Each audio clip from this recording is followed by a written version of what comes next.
وبه قال حدثنا يحيى بن بكير قال أخبرنا الليث عن بكير عن ابن شهاب عن عروة بن الزبير عن عائشة أم المؤمنين رضي الله تعالى عنها أنها قالت أول ما بدأ به رسول الله صلى الله عليه وسلم من الوحي الرؤيا الصالحة في النوم، فكان لا يرى رؤيا إلا جاءت مثل فلق الصبح، ثم حبب إليه الخلاء، وكان يخلو بغار حراء فيتحنس فيه، وهو التعبد الليالي ذوات العدد قبل أن ينزع إلى أهله، ويتزود لذلك ثم يرجع إلى خديجة فيتزود لمثلها حتى جاءه الحق وهو في غار حراء، فجاءه الملك فقال اقرأ، فقال فقلت ما أنا بقارئ، قال فأخذني فغطني حتى بلغ مني الجهد، ثم أرسلني فقال اقرأ، فقلت ما أنا بقارئ، فأخذني فغطني الثانية حتى بلغ مني الجهد، ثم أرسلني فقال اقرأ، فقلت ما أنا بقارئ، قال فأخذني فغطني الثالثة، ثم أرسلني فقال اقرأ باسم ربك الذي خلق، خلق الإنسان من علق، اقرأ وربك الأكرم الذي علم بالقلم. فرجع بها رسول الله صلى الله عليه وسلم يرجف فؤاده، فدخل على خديجة بنت خويلد فقال زملوني زملوني، فزملوه حتى ذهب عنه الروح، فقال لخديجة وأخبرها الخبر لقد خشيت على نفسي، فقالت خديجة كلا والله ما يخزيك الله أبدا، إنك لتصل الرحم وتحمل الكلا وتكسب المعدوم وتقري الضيف وتعين على نوائب الحق. فانطلقت به خديجة حتى أتت به ورقة بن نوفل بن أسد بن عبد العزى بن عم خديجة، وكان امرأ تنصر في الجاهلية، وكان يكتب الكتاب العبرانية فيكتب من الإنجيل بالعبرانية ما شاء الله أن يكتب، وكان شيخا كبيرا قد عمي. فقالت له خديجة يا ابن عمي اسمع من ابن أخيك، فقال له ورقة يا ابن أخي ماذا ترى؟ فأخبره رسول الله صلى الله عليه وسلم خبر ما رأى، فقال له ورقة هذا الناموس الذي نزل الله على موسى، يا ليتني فيها جزعا، يا ليتني أكون حيا إذ يخرجك قومك. فقال رسول الله صلى الله عليه وسلم أو مخرجيهم؟ قال نعم، لم يأت رجل قط مثل ما جئت به إلا عوديا، وإن يدركني يومك أنصرك نصرا مؤزرا. ثم لم ينشب ورقة أن توفي وفطر الوحي أو كما قال.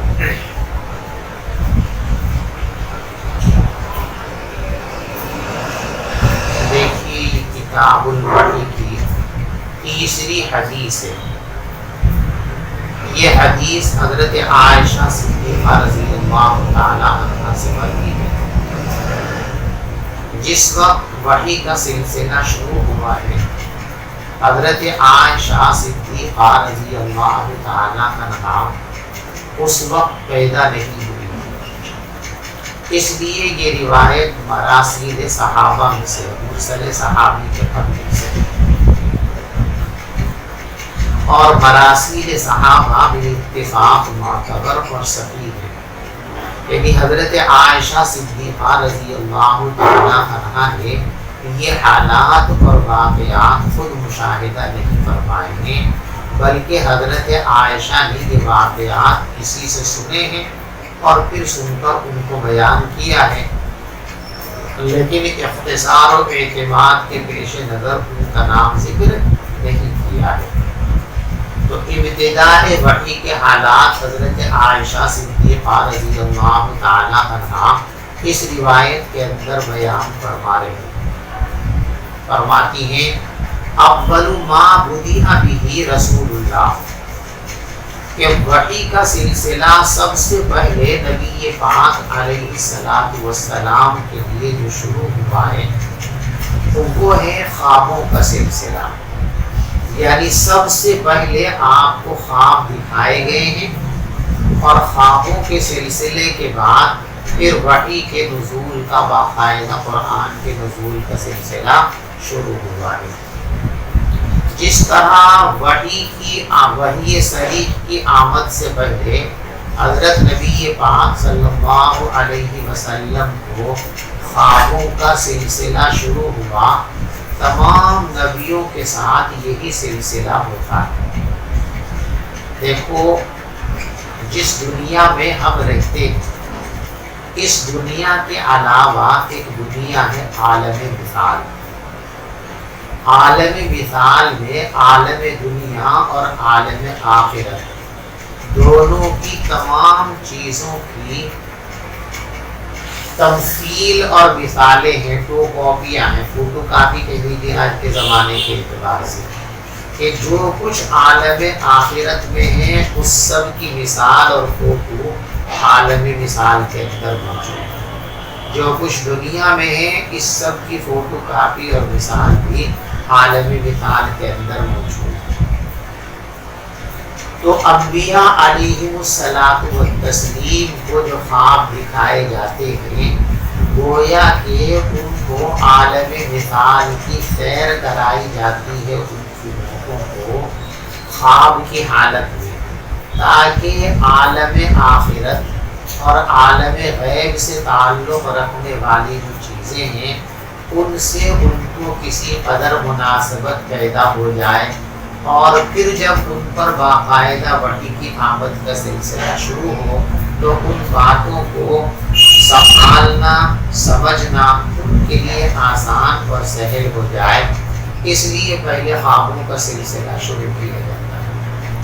حضور پاک صلی اللہ علیہ وسلم کو بھی 6 ماہ تک یہ سلسلہ جاری رہا، یعنی 6 مہینے تک یہ حال رہا کہ آپ کو خواب نظر آتا تھا اور خواب میں جو کچھ آپ دیکھتے تھے صبح کو واقعہ بن کر کے وہ بات سامنے آ جائے۔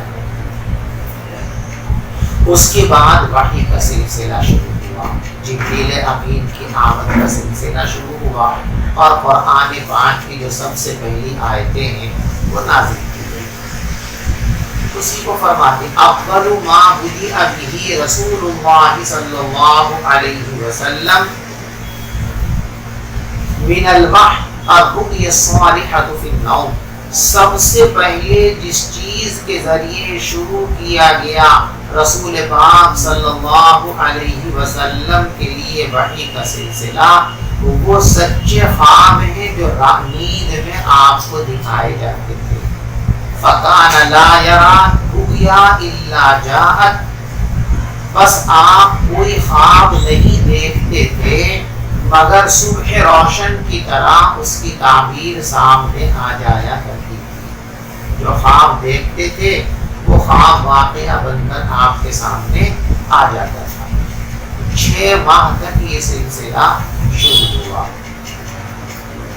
ثم حبب الیہ الخلاء، پھر آپ کو خلوت محبوب بنا دی گئی، تنہائی کی محبت اور شوق آپ کو دے دیا گیا۔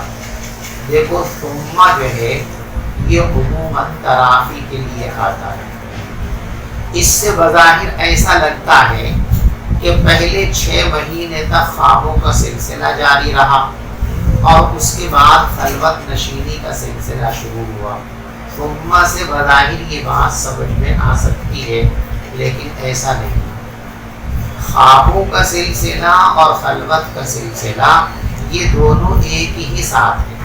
وہی 6 مہینے جو خلوت نشینی کا سلسلہ ہے تو وہی 6 مہینے خوابوں کی نظر آنے کا بھی وقت ہے۔ تو یہ دونوں کام ایک ہی وقت میں ہوئے ہیں۔ ثم سے جو بظاہر تراخی آتی ہے تو ثم یہاں صرف ترتیب کے لیے ہے، تراخی کے لیے نہیں ہے۔ یعنی یہ خوابوں کا سلسلہ اور خلوت نشینی کا سلسلہ، یہ دونوں باتیں ایک ہی زمانے میں ساتھ ساتھ پیش آئی ہیں۔ ایسا نہیں کہ پہلے خوابوں کا سلسلہ جاری رہا اور اس کے بعد خلوت کا سلسلہ شروع ہوا ہو، ایسا نہیں ہے۔ بہرحال خواب نظر آنے شروع ہوئے اور خوابوں کے ساتھ ہی ساتھ آپ کے دل میں یہ شوق اللہ تبارک و تعالیٰ نے پیدا فرمایا کہ تنہائی میں، گوشہ نشینی میں اللہ کی یاد کی جائے، اللہ کو پکارا جائے، اللہ کے بارے میں سوچا جائے۔ اس کے لیے حضور پاک صلی اللہ علیہ وسلم نے غار حرا کا انتخاب فرمایا۔ دیکھو، خلوت نشینی اور گوشہ نشینی یہ مستقل ایک عبادت ہے۔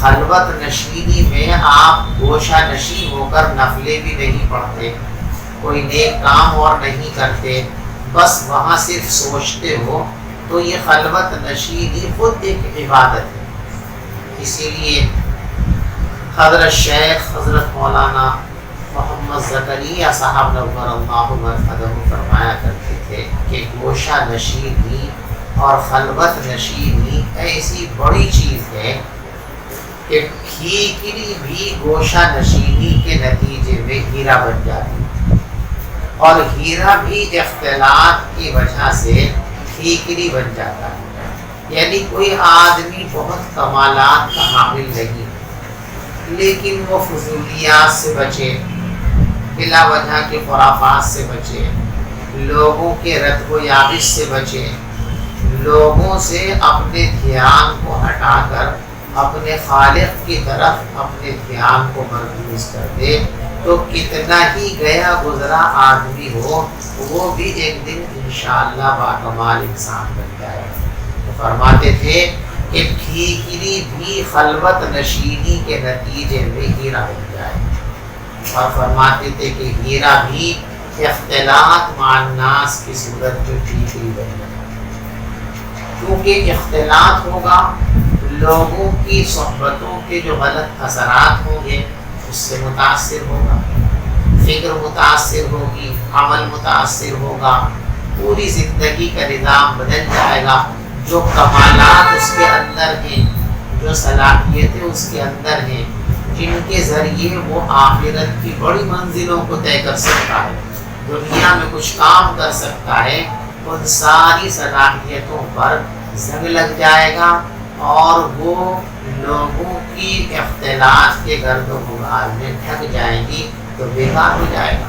اس لیے فرمایا کہ خلوت نشینی ٹھیکرے کو ہیرا بنا دیتی ہے، اور اختلاط مع الناس کی صورت میں ہیرا بھی ٹھیکری کے مانند ہو جاتا ہے۔ یعنی باکمال شخص بھی اگر ایسے ویسے لوگوں کے پاس اٹھنے بیٹھنے لگے، ہر وقت لوگوں میں جڑا رہے، ہر وقت لوگوں کو اپنی طرف متوجہ کرنے میں لگا رہے، تو اس کے سارے کمالات اور صلاحیتیں سب ضائع ہو جائیں گی اور وہ انسان بیکار ہو جائے گا۔ اس لیے خلوت نشینی بہت اعلیٰ درجے کی چیز ہے۔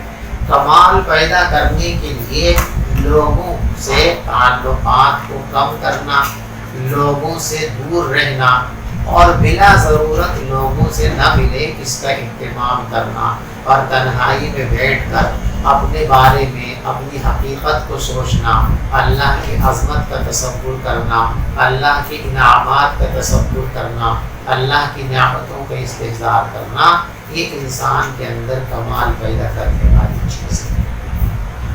تو فرمایا ثم حبب الیہ الخلا، پھر محبوب بنا دیا گیا آپ کے لیے خلوت نشینی، یعنی یہ خلوت نشینی کا جو خیال اور تصور تھا یہ اللہ کی طرف سے آپ کے دل میں ڈالا گیا تھا، گویا یہ اللہ کے نزدیک محمود اور مطلوب چیز ہے۔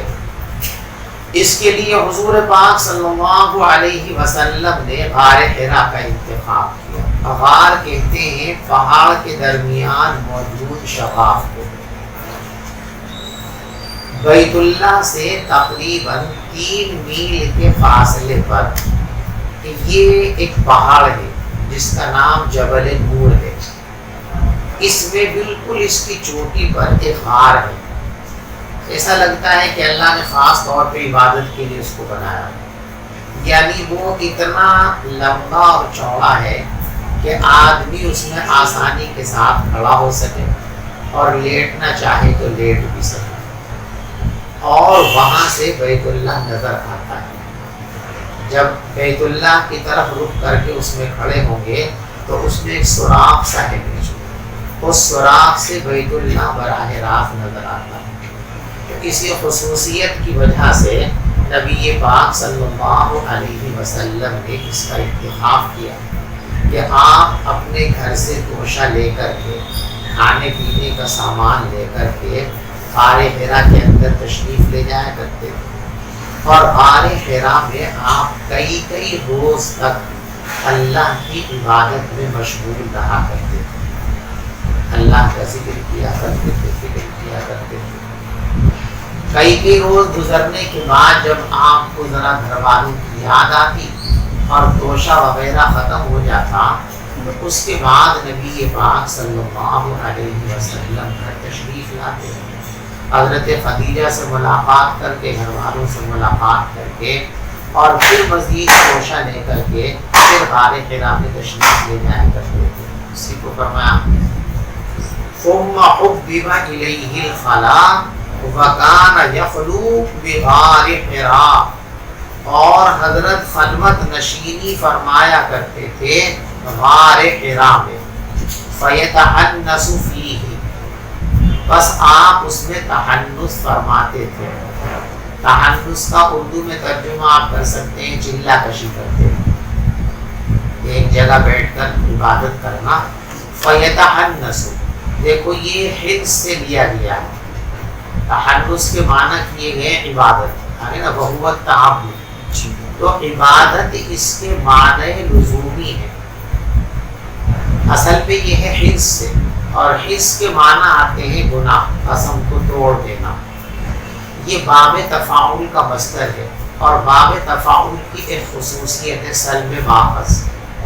یعنی اصل مادے میں کسی لفظ کے جو معنی ہیں باب تفاعل میں اس کو لے آئیں تو اس معنی کا الٹا ہو جائے گا، برعکس ہو جائے گا. تو حس کے معنی گناہ، جب ہم اس کو باب تفاعل میں لائے تو سلب ماخذ کے بنیاد پر اب اس کے معنی ہو گئے ترک گناہ، گناہ سے بچنا. تحنس کے معنی گناہوں سے بچنا. اب آدمی جب یکسو ہو کر کے عبادت میں لگ جائے گا تو ظاہر بات ہے گناہوں سے دور ہو جائے گا، اور گناہوں سے بچ جانا یہ مستقل ایک عبادت ہے. اس لیے اس کا ترجمہ عبادت کیا گیا. تو یہ اس کا لزومی ترجمہ ہے. فَيَتَحَنَّسُ فِيهِ، اور پھر وہ غار حرا کے اندر تحنس فرمایا کرتے تھے، اعتکاف فرمایا کرتے تھے. تحنس کا لفظ چونکہ اس کے معنی مشہور نہیں ہے اور حس سے نکلا ہے، اور حس کے معنی گناہ کے ہیں، تو کسی کو اس کے معنی میں الجھن ہو سکتی تھی. اس لیے امام زہری رحمۃ اللہ علیہ جو اس روایت کے راویوں میں سے ہیں، انہوں نے اس کی تشریح فرما دی ہے. یہ وہو التعبد یہ اصل روایت میں نہیں ہے، یہ مدرج ہے. راوی کی طرف سے روایت کی سند میں یا روایت کے متن میں کسی مقصد کے لیے کوئی جملہ بڑھا دینا، اس کو محدثین کی اصطلاح میں کہتے ہیں ادراج. ادراج یدرج، ادراج کے معنی آتے ہیں داخل کرنا، تو اس کو ادراج کہتے ہیں محدثین کی اصطلاح میں. اور جو جملہ بڑھایا جاتا ہے، جس جملے کا اضافہ کیا جاتا ہے، اس کو کہتے ہیں مدرج. تو وہو التعبد یہ جملہ یہ مدرج ہے، امام زہری کی طرف سے بڑھایا گیا ہے کہ تحنس کے معنی کسی کو جلدی سے سمجھ میں نہ آئے، ہو سکتا ہے اس لیے وضاحت کر دی. وہو التعبد اللیالی ذوات العدد، اور تحنس کے معنی آتے ہیں کئی راتوں تک مسلسل عبادت کرنا گھر والوں کی طرف واپسی سے پہلے. یعنی کسی ایک جگہ بیٹھ جائے اور روزانہ گھر واپس نہ آئے، کئی روز تک گھر واپسی کے بغیر وہیں رہ کر کے اللہ کی عبادت کی جائے، اللہ کو یاد کیے جائے، تو اس کا نام ہے تحنث۔ فَيَتَحَنَّثُ فِيهِ، حضور غار حرا کے اندر تحنث فرماتے تھے، اور تحنث کے معنی آتے ہیں کئی راتوں تک عبادت میں لگے رہنا اپنے گھر واپسی کے بغیر۔ وَيَتَزَوَّدُ لِذَلِكَ، اور حضرت اس کے لیے توشہ لے کر جایا کرتے تھے۔ دیکھو، اپنے لیے اخراجات کا انتظام کرنا، کھانے اور پینے کا انتظام سفر کے لیے کرنا، یعنی دنیاوی اسباب اور وسائل کو اختیار کرنا، یہ توکل کے منافی اور خلاف ہے۔ ہمارے زمانے میں بعد ایک مخصوص کام میں لگے ہوئے لوگوں کا یہ حال اور خیال بنا ہوا ہے کہ اسباب کو اختیار کرنا یہ توکل کے منافی ہے، تو ان کی یہ بات سنت کے خلاف ہے۔ دنیا میں حضور پاک صلی اللہ علیہ وسلم سے بڑھ کر کوئی دوسرا شخص صاحب توکل نہیں ہو سکتا۔ آپ کا توکل سب سے اعلیٰ درجے کا توکل ہے، لیکن توکل کی بنیاد پر حضور پاک صلی اللہ علیہ وسلم نے اسباب کو ترک نہیں فرمایا، اور امت کو بھی اسباب ترک کرنے کی اجازت نہیں دی۔ چنانچہ حدیث پاک میں ہے، ایک صاحب آپ کی خدمت میں حاضر ہوئے اور انہوں نے مسجد نبوی کے دروازے پر پہنچ کر کہا کہ حضرت جس اونٹ پر بیٹھ کر میں آیا ہوں، اس کو توکل کی بنیاد پر یوں ہی کھلا ہوا چھوڑ دوں یا پہلے اس کو باندھ دوں پھر توکل کروں؟ تو آپ نے ارشاد فرمایا قید و توکل، پہلے اس کو باندھو اس کے بعد توکل کرو۔ تو معلوم ہوا کہ توکل کے معنی ترک اسباب نہیں، بلکہ توکل کے معنی ہے اسباب کو اختیار کر کے اسباب پر اعتماد نہ کرنا۔ توکل نام ہے ترک اعتماد علی الاسباب کا، ترک اسباب کا نہیں۔ جو لوگ یہ سمجھتے ہیں کہ ترک اسباب کا نام توکل ہے، وہ غلط سمجھتے ہیں۔ ترک اسباب علیحدہ ہے اور ترک الاعتماد علی الاسباب یہ علیحدہ ہے۔ ترک اسباب توکل نہیں ہے، بلکہ ترک الاعتماد علی الاسباب، اسباب پر اعتماد نہ کرنا در حقیقت اس کو توکل کہتے ہیں۔ اعتماد اللہ کی ذات پر ہو اور اللہ کے حکم کی تعمیل کی نیت سے ممکنہ وسائل کو اور اسباب کو اختیار کرنا چاہیے۔ حضور پاک صلی اللہ علیہ وسلم کا یہ مبارک عمل یہی سبق ہم کو دیتا ہے۔ وَيَتَزَوَّدُ، اور حضور پاک صلی اللہ علیہ وسلم اس تعبد کے لیے، اعتکاف کے لیے توشہ لے کر کے جاتے ہیں۔ کھانے پینے کا جو سامان مہیا ہوتا، حضرت خدیجہ رضی اللہ تعالی عنہا وہ سامان آپ کو دے دیا کرتی تھی، آپ اس کو لے کر تشریف لے جاتے تھے۔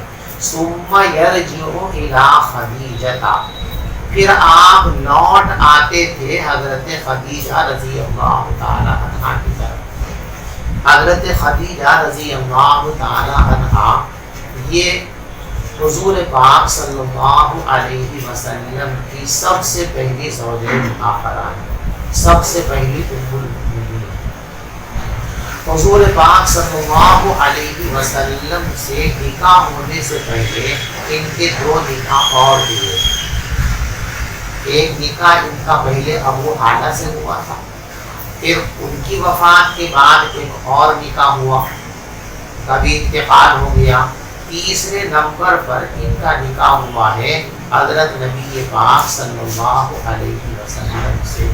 ان کی عمر اس وقت 40 برس کی تھی اور نبی پاک صلی اللہ علیہ وسلم کی عمر شریف 25 برس کی تھی۔ 15 سال کا عمر کے اندر تفاوت تھا۔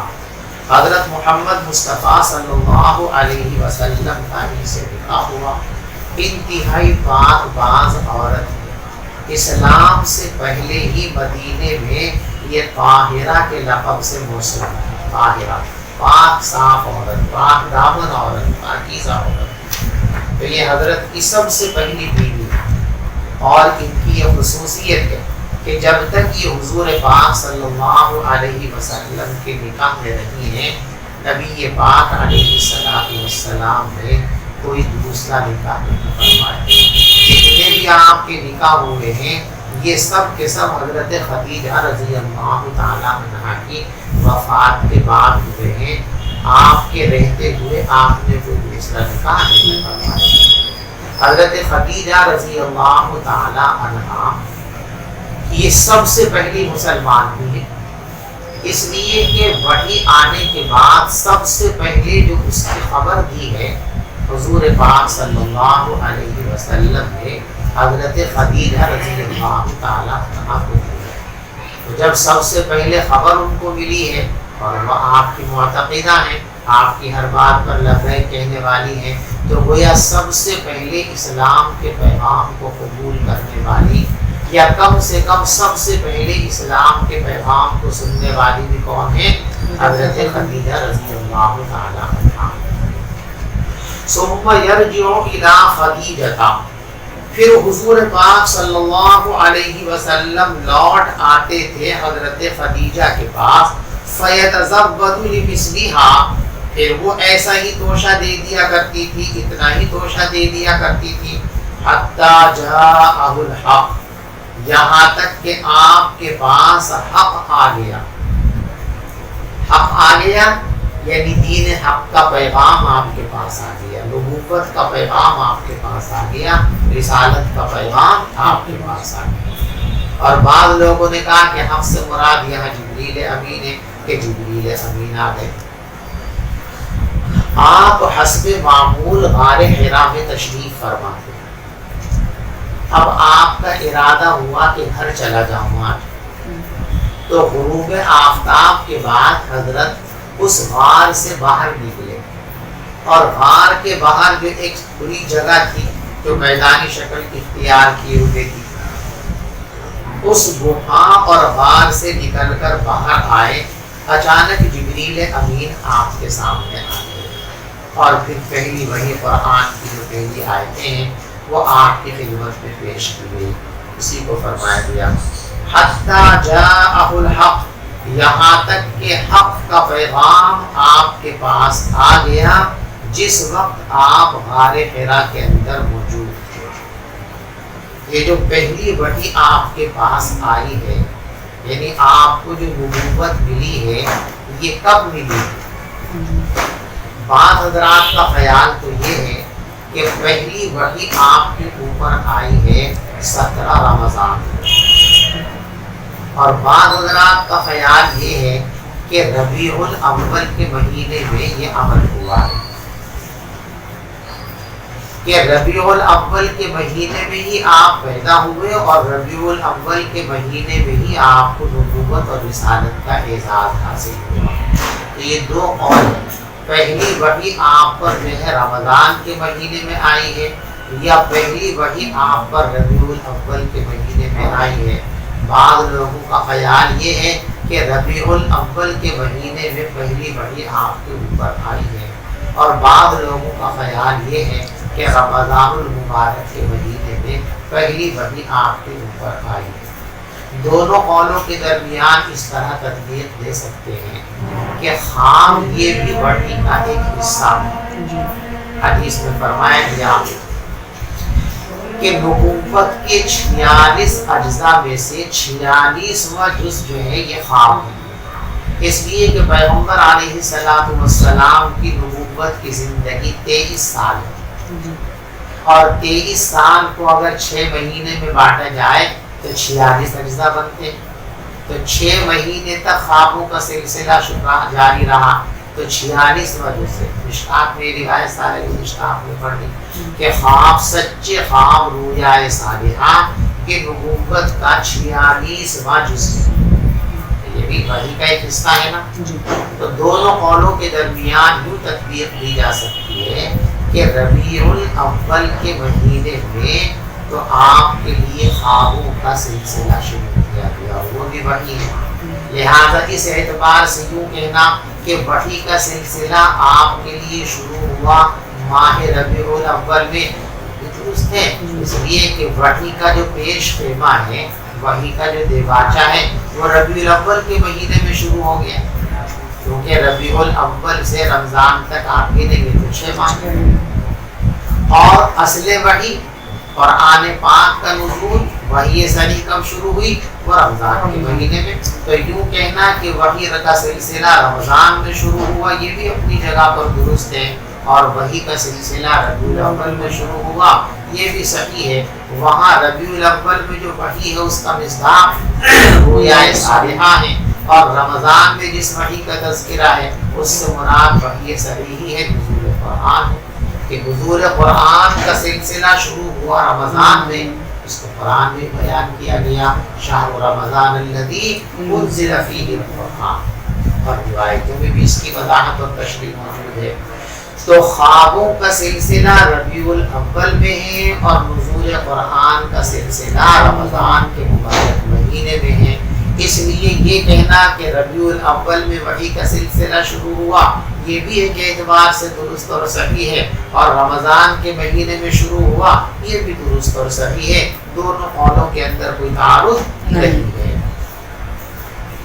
فجاءہ الملک، پیغمبر علیہ السلام کی خدمت میں فرشتہ حاضر ہوا، فقال اقرا، اور فرمایا پڑھو۔ دیکھو یہ اقرا یہ کیا ہے؟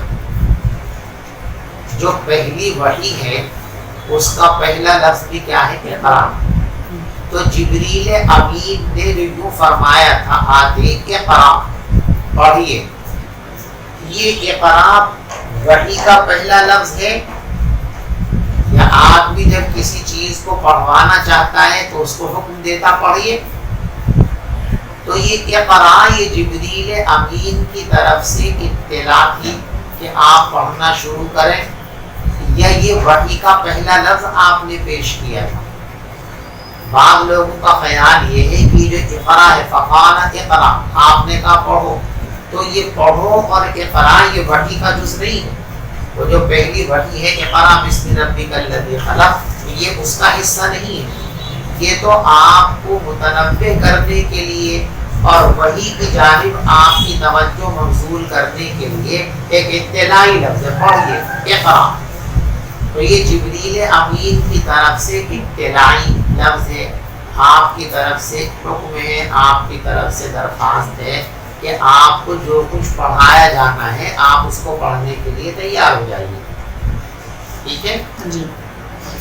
اور بعض حضرات کا خیال یہ ہے کہ نہیں، یہ اقرا وہی جو وحی والا اقرا ہے اسی کا حصہ ہے، اور جب کسی بچے کو ہم پڑھانا شروع کرتے ہیں تو ایک دم پورا سبق نہیں پڑھاتے، ایک لفظ کر کے پڑھاتے ہیں، پڑھو بھائی بسم اللہ بسم اللہ الرحمن الرحیم، ٹکڑے کر کے پڑھاتے ہیں نا، کیونکہ ایک دم پورا اس کے سامنے پڑھیں گے تو سمجھ ہی نہیں پائے گا۔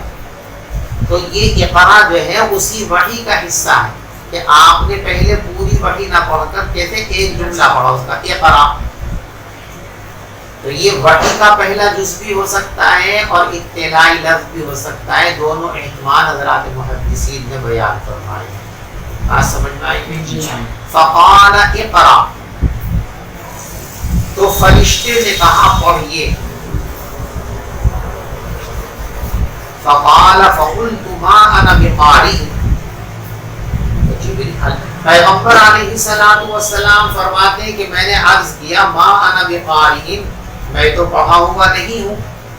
قال فاخذنی، تو جبریل امین نے مجھے پکڑا، فغتنی، اور مجھے زور سے کھینچا، بھیچنا، زور سے مجھے بھیچا، یعنی جبریل امین نے اس طرح آپ کو سینے سے لگایا پولی بھری اور زور سے بھیچا۔ یہ زور سے بھیچنا یہ دراصل جو ہے فیضان منتقل کرنے کا ایک طریقہ ہے۔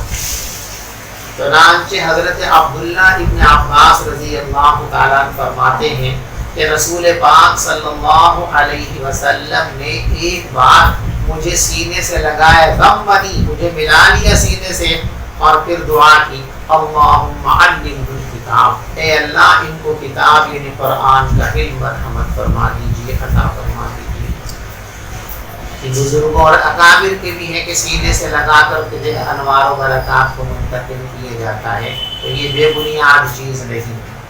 اکابر بزرگان دین کبھی کبھی اپنے مریدوں کو، اپنے متوسلین کو سینے سے لگا کر انوار و برکات منتقل کرتے ہیں۔ بہت سے لوگ اس کو بے بنیاد بات کہتے ہیں، بدعت کہتے ہیں، غلط کہتے ہیں، ایسا نہیں، اس کی اصل ہے۔ یہاں جو حضرت جبریل امین نے آپ کو سینے سے لگایا، اس کی وجہ یہی تھی کہ ملکوتیت کے آثار آپ کے قلب کی طرف منتقل کر دیے جائیں، تاکہ عالم ملکوت کی چیز سے آپ کا قلب مانوس ہو کر اور اس کو قبول کرنے کے لیے آمادہ ہو جائے۔ فَحَتَّنِي، اگر جبریل امین نے مجھ کو بھیجا، حَتَّى بَلَغَ مِنِّي الْجَهْدُ، یہاں تک کہ، دیکھو لفظی ترجمہ ہے، یہاں تک کہ میں پہنچ گیا قوت اور طاقت کے اخیر مرحلے پہ۔ یہ عربی کا ایک محاورہ ہے کہ جب مشقت کی انتہا ہو جائے تو اس وقت کہتے ہیں بالغ منی الجہد۔ ہمارے دیکھیں کوئی مشقت کی انتہا ہو گئی، جان پر بن گئی نا، میری جان پر بن گئی، میری ہڈی پسلیاں ٹوٹ گئی۔ لیکن جب پریشانی کی بالکل انتہا ہو جائے تو اس کے لیے ہمارے یہاں تعبیر کیا ہے؟ بھائی میری تو ہڈی پسلیاں ٹوٹ گئی، میری تو جان پر بن گئی۔ عربی کے اندر اسی کے لیے مقولہ کیا ہے؟ بالغ منی الجہد۔ ثم ارسلنی، پھر مجھے چھوڑ دیا، فقال اقرا، پھر فرمایا پڑھو، فقلت ما انا بقاری، میں نے کہا میں تو پڑھا ہوا نہیں ہوں، فاخذنی، پھر مجھے پکڑا، فغتنی الثانیہ، پھر دوسری مرتبہ مجھ کو بھیجا، حتی بلغ منی الجہد، یہاں تک کہ میری جان پر بن آئی۔ ثم ارسلنی، پھر مجھے چھوڑ دیا، فقال اقرا، پھر فرمایا پڑھو، فقلت ما انا بقاری، میں نے کہا میں تو پڑھا ہوا نہیں ہوں۔ قال فاخذنی، پھر مجھے پکڑا، فغتنی الثالثہ، پھر تیسری مرتبہ مجھ کو بھیجا، ثم ارسلنی، پھر مجھ کو چھوڑ دیا، فقال، پھر فرمایا اقرأ باسم ربک الذی خلق، خلق الانسان من علق، اقرأ وربک الاکرم۔ دیکھو یہ سب سے پہلی آیات میں قرآن پاک کی جو نازل کی گئی، اس سے آپ دیکھیے کہ علم کی اہمیت اسلام کے اندر کتنی ہے۔ ابھی آپ روایت پڑھیں گے، بنی الاسلام علی خمس، شہادت ان لا الہ الا اللہ وان محمد رسول اللہ واقام الصلاۃ وایتاء الزکاۃ وصوم رمضان وحج البیت او کما قال صلی اللہ علیہ وسلم۔ یعنی نماز، روزہ، حج اور زکوٰۃ، یہ چیزیں در حقیقت اسلام کے بنیادی ارکان ہیں، لیکن اسلام کی ابتدا ان بنیادی ارکان سے نہیں کی جا رہی ہے، بلکہ سب سے پہلے جو چیز پیش کی جا رہی ہے وہ کیا ہے؟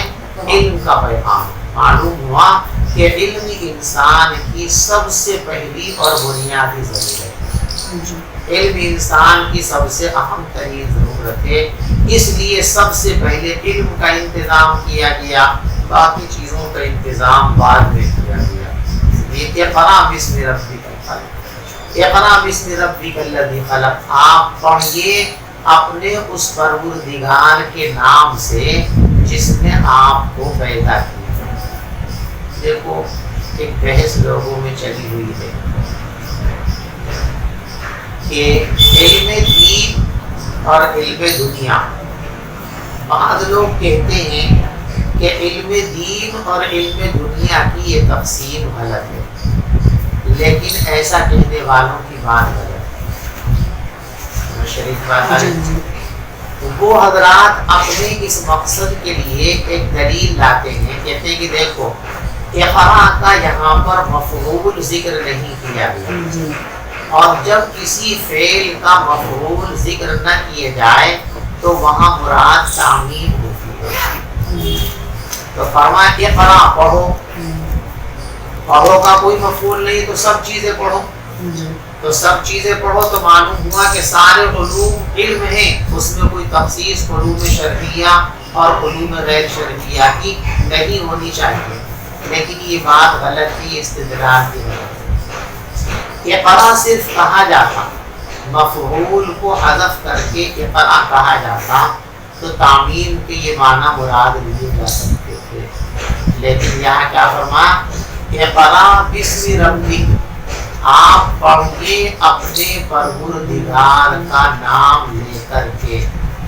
تو جس میں نام خداوندی شامل ہے وہی علم حقیقت میں مطلوب ہے۔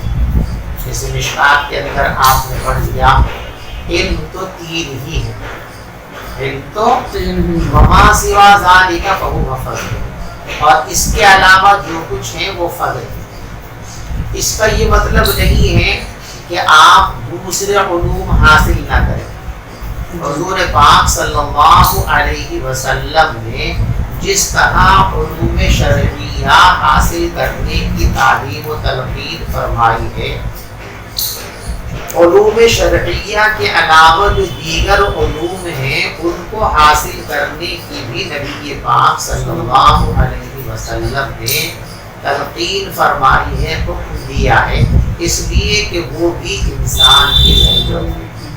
تو مسلمانوں کو کسی بھی علم کے سلسلے میں غفلت برتنا جائز نہیں۔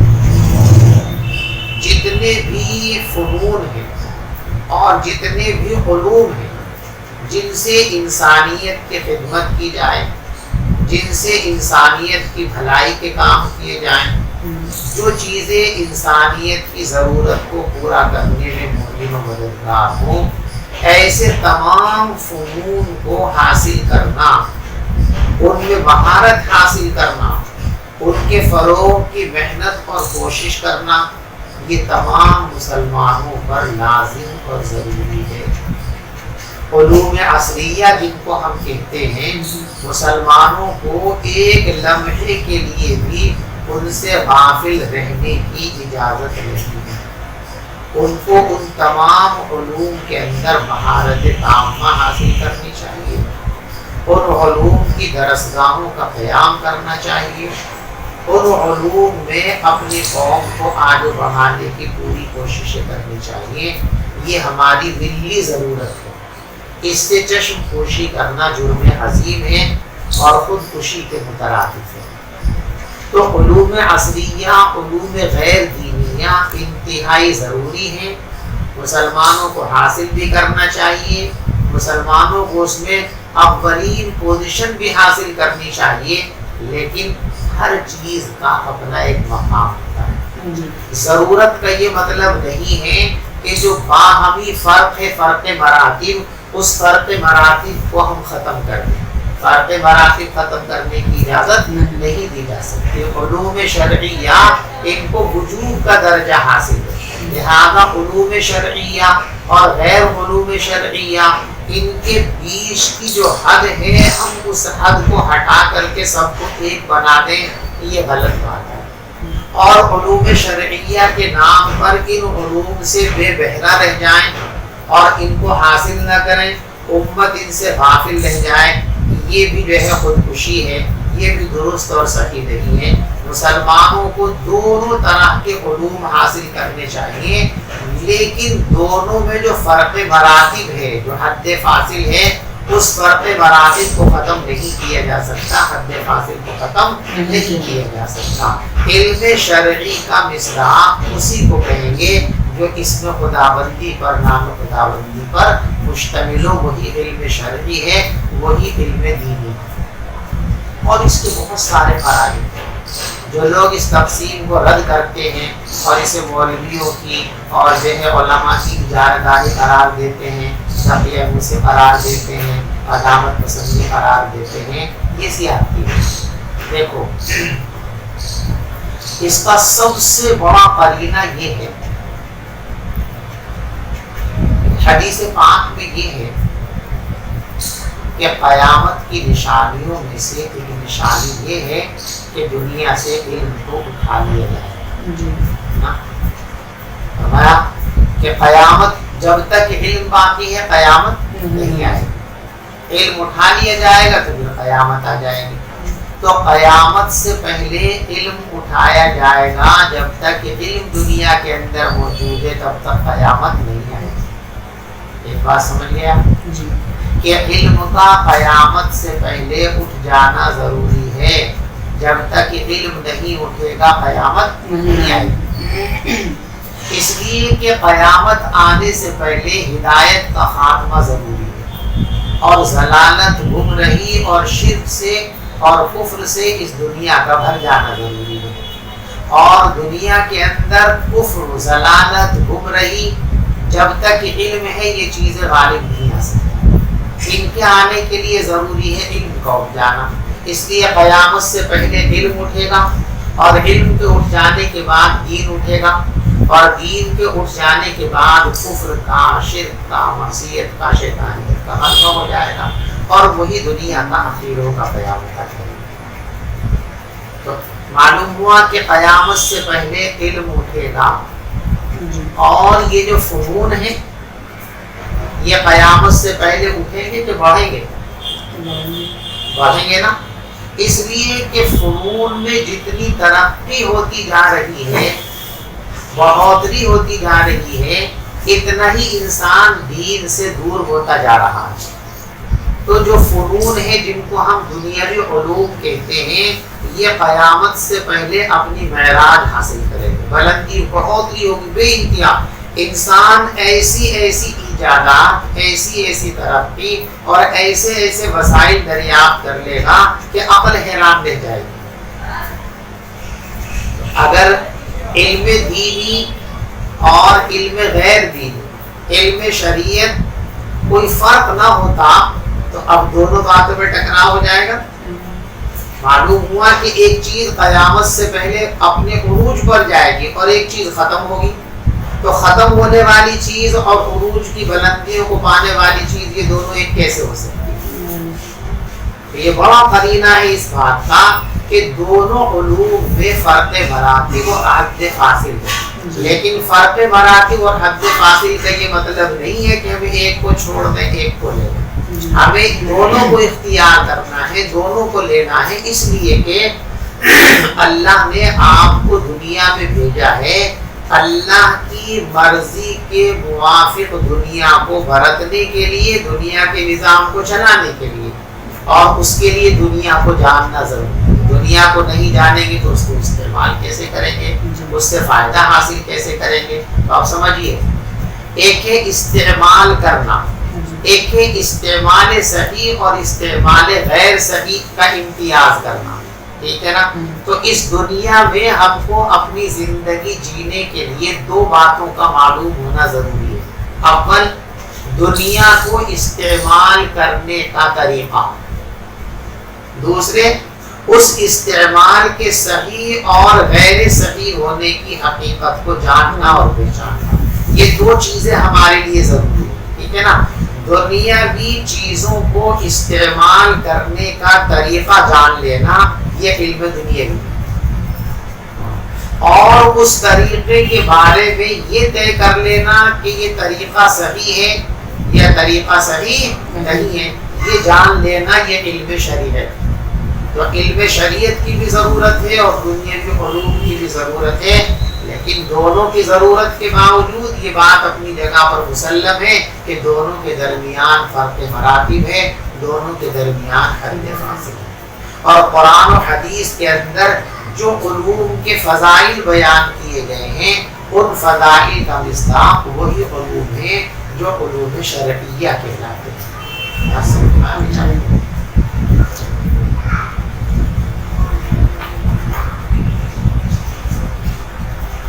فرجا بہا رسول، تو پیغمبر علیہ السلام ان آیتوں کو لے کر لوٹے اس حال میں کہ آپ کا دل دھڑک رہا تھا. دیکھو یہاں تو فؤاد ہے کہ آپ کا دل دھڑک رہا تھا. اور بعض روایتوں کے اندر ہے ترجف بوادرہ، بوادر کہتے ہیں اس حصے کو، جو پیچھے کا یہ حصہ ہے نا، بوٹی اور شانے کے درمیان کا جو حصہ ہے، جب انسان پر کوئی اضطراب کی اور خوف کی کیفیت طاری ہوتی ہے تو کبھی کبھی یہاں بھی گوشت پھڑکنے لگتا ہے. تو اب دو باتیں ہیں. ایک روایت میں ہے کہ آپ کے بوادر پھڑک رہا تھا، ہل رہا تھا. ایک یہ ہے کہ آپ کا دل کانپ رہا تھا. تو دونوں میں کوئی تعارض بھی نہیں ہے. خوف کی وجہ سے دل بھی لرزتا ہے، بدن بھی کب کبھی طاری ہو جاتی ہے. بتائیں آدمی جب خوف کا شکار ہوتا ہے، ڈر کا شکار ہوتا ہے تو دل دھڑکنے لگتا ہے، اور بہت زیادہ غلبہ ہوتا ہے تو آدمی کا ہاتھ پاؤں بھی کانپنے لگتے ہیں. تو دونوں چیزوں کا جمع ہو جانا یہ بعید نہیں ہے. تو ہو سکتا ہے کہ دونوں باتیں ہوں، ایک راوی نے ایک بات کو بیان کر دیا، دوسرے راوی نے دوسری بات کو بیان کر دیا، اس میں کوئی اشتباہ نہیں ہے. یرجف فؤادہ، آپ کا دل دھڑک رہا تھا. فدخل علی خدیجہ، تو آپ حضرت خدیجہ رضی اللہ تعالیٰ عنہ کے پاس تشریف لائے جو خویلد کی بیٹی ہیں. فقال زملونی، اور آپ نے فرمایا کمبل اڑھاؤ مجھے، کمبل اڑھاؤ مجھے. فزملوہ، گھر والوں نے آپ کو کمبل اڑھا دیا. حتی ذہبت عنہ الروع، یہاں تک کہ آپ کا خوف اور گھبراہٹ ختم ہو گئی. دیکھو روع یہ لفظ را کے فتحے کے ساتھ بھی ہے اور را کے ضمے کے ساتھ بھی ہے. را کے فتحے کے ساتھ جیسے یہاں پر ہے حتی ذہب عنہ الروع، اس کے معنی خوف اور دہشت اور گھبراہٹ کے. اور اگر یہ را کے ضمے کے ساتھ ہو روع تو پھر اس کے معنی آتے ہیں دل کے.